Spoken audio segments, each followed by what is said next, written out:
So, because none of the jointed rail scenarios have showed up under career or standard, but the jointed rail EMD SD40-2 has shown up at least under quick drive. So I'll try Mariana's Pass and the jointed rail EMD SD40-2. We'll just hit start.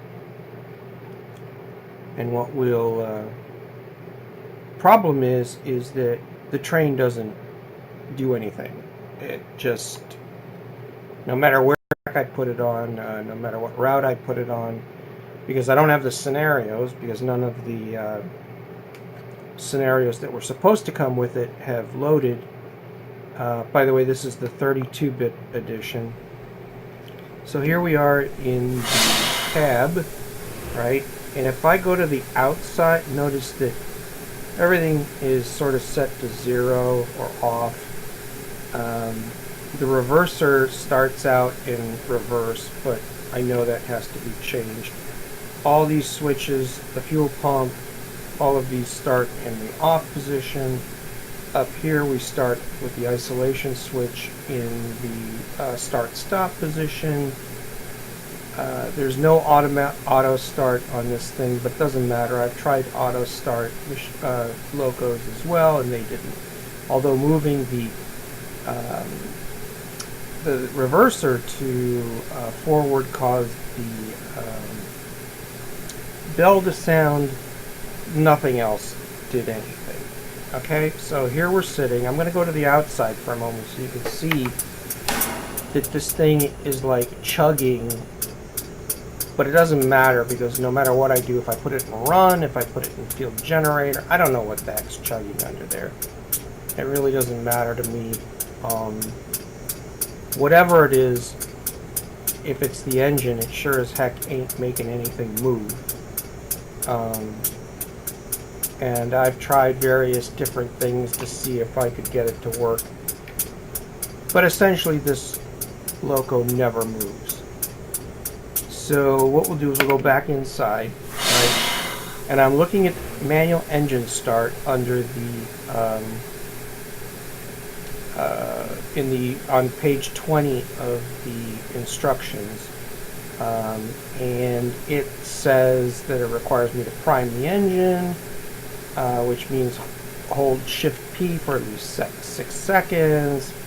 Then release both keys, then press Shift K in order to crank the engine. Release once the motor has turned the engine.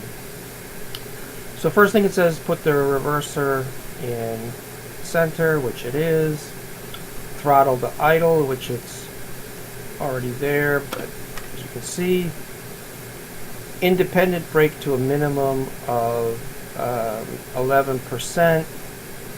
So we'll put that to 11%. Any of these, doesn't matter, but I'll put that to 11%. Yeah, that one doesn't do much of anything, but that's fine. They're both at 11% at least. Start stop, isolation, we look up and it's in start stop. Doesn't matter, because if I hit I, nothing happens, even though it says I is supposed to be the right key for it. But what happens is nothing. I have to move it by hand, or it ain't going to move. Engine run switch in the up position, so you go back to the stand. Engine run switch in the up position. Generator field switch is in the down position. Control fuel pump is in the up position. And we're supposed to now hit Shift P, which doesn't seem to do a damn thing, but we'll hit it for 1, 2, 3, 4, 5, 6, and release them both. And then we'll hit Shift K, which we're supposed to release once the engine starts. And we go Shift K, and we have dead silence. Nothing. Not a darn thing. So we just release both of them. We look outside, we've got the same weirdness going on where you can hear the air valve clicking, and you see all this smoke coming out of the exhaust, but there's no indication that the engine is actually running. So at this point, I have been frustrated and give up, and would like to know how the heck this is supposed to work, because obviously I'm either too stupid or I've missed something fundamental. Thank you for watching.